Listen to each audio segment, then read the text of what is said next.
David Wallace Foster, the ending of Life is Water. Here's something that's weird but true. In the day-to-day trenches of adult life, there is actually no such thing as atheism. There is no such thing as not worshiping. Everybody worships. The only choice we get is what to worship, and the compelling reason for maybe choosing some sort of God or spiritual type thing or some inviolable set of ethical principles is that pretty much anything else you worship will eat you alive. If you worship money and things, if they are where you tap real meaning in life, then you will never have enough. Never feel you have enough. It's the truth. Worship your body and beauty and sexual allure, and you will always feel ugly, and when time and age start showing, you will die a million deaths before they finally grieve you.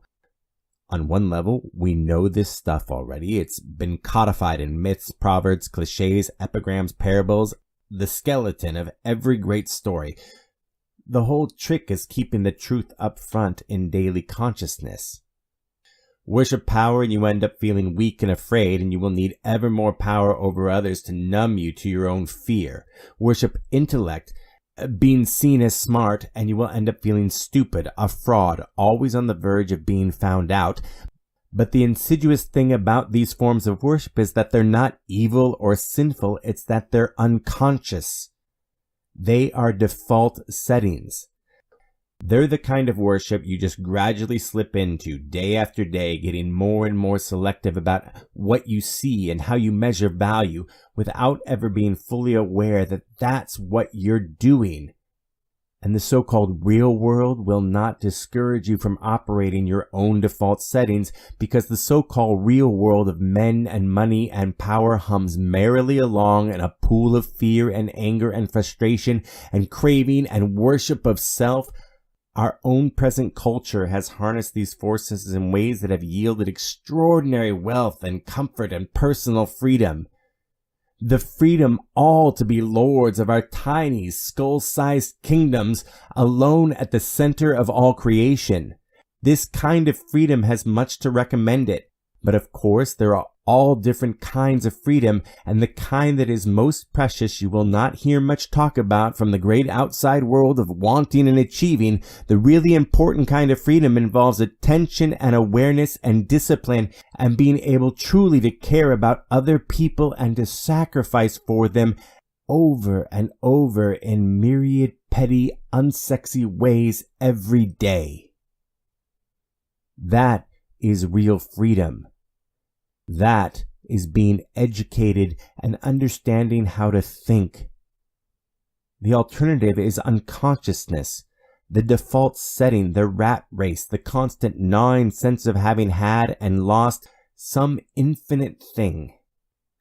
I know that this stuff probably doesn't sound fun and breezy and grandly inspirational the way a commencement speech is supposed to sound. What it is, as far as I can see, is the capital T, truth. With a whole lot of rhetorical niceties stripped away, none of this stuff is really about morality or religion or dogma or big fancy questions of life after death. The capital T, truth, is about life before death. It is about the real value of real education, which has almost nothing to do with knowledge and everything to do with simple awareness.